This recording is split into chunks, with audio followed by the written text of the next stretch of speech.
नमस्कार।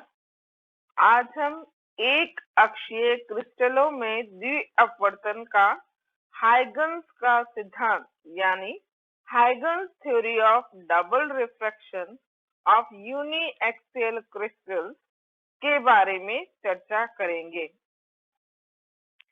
इससे पहले के वीडियोस में हमने डबल रिफ्रैक्शन यानी द्विअपवर्तन के बारे में चर्चा की थी। जब कोई अनपोलराइज्ड लाइट एनआइसोट्रोपिक क्रिस्टल यानी विषम दैशिक क्रिस्टल के ऊपर इंसिडेंट होती है तो हमें दो अपवर्तित किरणें यानी दो रिफ्रैक्टेड रेज प्राप्त होती हैं जो कि पोलराइज्ड होती हैं, जिनका वाइब्रेशन एक दूसरे के परपेंडिकुलर होता है। द्विअपवर्तन को समझाने के लिए हाइगन ने कुछ पोस्टुलेट्स दिए यानी परिकल्पनाएं दी जिन्हें हम आज के वीडियो में स्टडी करेंगे। हाइगन के अनुसार जब कोई अनपोलराइज्ड लाइट एनाइसोट्रोपिक क्रिस्टल पर इंसिडेंट होती है तो दो तरह की तरंगिकाएं उत्सर्जित होती हैं। एक तरंगिका ऑर्डिनरी रे के लिए होती है और दूसरी तरंगिकाएं एक्स्ट्रा ऑर्डिनरी रे से संबंधित होती हैं। ये तरंगिकाएं क्रिस्टल में आगे की ओर फैलती हैं। जैसा कि हम जानते हैं, ऑर्डिनरी रे की वेलोसिटी क्रिस्टल में के सभी डायरेक्शन में सेम होती है, लेकिन एक्स्ट्रा ऑर्डिनरी रे की वेलोसिटी क्रिस्टल में डायरेक्शन पर डिपेंड करती है।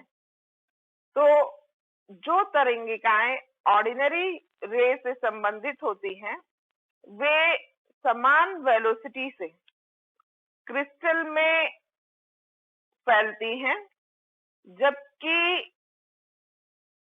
एक्स्ट्रा ऑर्डिनरी रे से जो तरंगिकाएं संबंधित होती हैं वो क्रिस्टल में समान वेग से नहीं फैलती हैं। स्पष्ट है, चूंकि ऑर्डिनरी रे की तरंगिकाएं क्रिस्टल में समान रूप से फैलेंगी तो वे एक स्फीयर का यानी कि गोले का निर्माण करेंगी। तो उनका जो वेव सरफेस होगा ऑर्डिनरी रे से संबंधित तरंगिकाओं का वो गोलाकार होगा, मतलब स्फेरिकल होगा। हाइगन के अनुसार वे तरंगिकाएं जो कि एक्स्ट्राऑर्डिनरी रे यानी कि असाधारण किरण से संबंधित होती हैं, वे इस प्रकार क्रिस्टल में फैलती हैं कि उनका जो सरफेस है वो गोलाभ का निर्माण करता है, मतलब स्फेरॉइडल होता है, मतलब जो उनका एलिप्सॉइड ऑफ रिवॉल्यूशन यानी परिक्रमण दीर्घवतज, जिसे कि स्फेरॉइडल कहते हैं, यानी गोलाभ के फॉर्म में होता है। यदि आप 2 डायमेंशन की बात करो तो ये इलिप्स का निर्माण होगा, और चूंकि केस 3 डायमेंशनल है तो आप इसे 3 डायमेंशन में यदि इसे बनाएंगे तो एलिप्सॉइड ऑफ रिवॉल्यूशन यानी कि स्फेरॉइडल, जिसे कि हिंदी में गोलाभ कहते हैं, गोलाभ का निर्माण होगा। चूंकि यहाँ हम एक अक्षीय क्रिस्टल के बारे में ही बात कर रहे हैं। एक अक्षीय क्रिस्टल में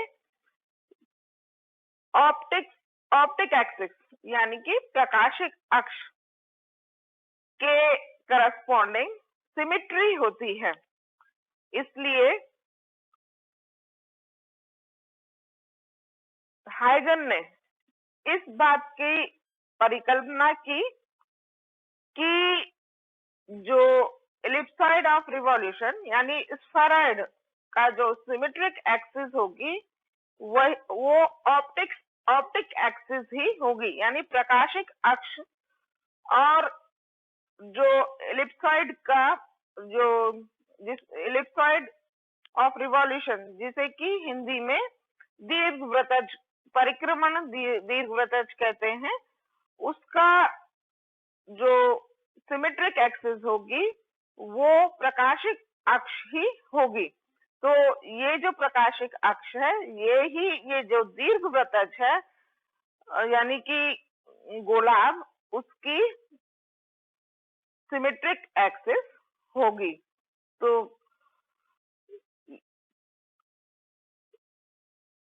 जैसे ये मान लीजिए यहाँ ये सोर्स पॉइंट है, यानी कि जो रे इंसिडेंट हुई है वो P पॉइंट है। तो यहाँ से दो प्रकार की तरंगिका उत्सर्जित हो रही हैं, जो कि एक तो ऑर्डिनरी रे से संबंधित है, एक एक्स्ट्रा ऑर्डिनरी रे से संबंधित है। तो वो जब चारों तरफ क्रिस्टल में फैलेंगी तो चूंकि ऑर्डिनरी रे से संबंधित तरंगिकाएं समान वेग से पूरे क्रिस्टल में फैलती हैं, तो वो एक गोलाकार जो उनकी जो सतह होगी, वेव फ्रंट होगा, वो गोलाकार होगा। जबकि जो एक्स्ट्रा ऑर्डिनरी वेग से संबंधित जो तरंगिकाएं होंगी वो जब क्रिस्टल में चारों तरफ फैलती हैं तो उनका जो सतह होगा, जो वेव फ्रंट होगा, वो एक दीर्घवृत्तज यानी परिक्रमण दीर्घवृत्तज जिसे गोलाब कहते हैं वो होगा। गोलाब का निर्माण करेंगी, स्फेरॉइडल शेप होगा और ये दोनों ऑप्टिक एक्सिस पर एक दूसरे को टच करेंगी, जो कि ये जो बिंदु है इससे होकर गुजरती है। अब इस बात पर कि गोलाब, जैसे दोनों फिगर्स में आप देख रहे हैं कि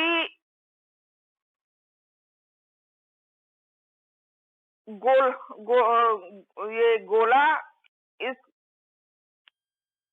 दीर्घवृत्तज के अंदर होगा या बाहर होगा।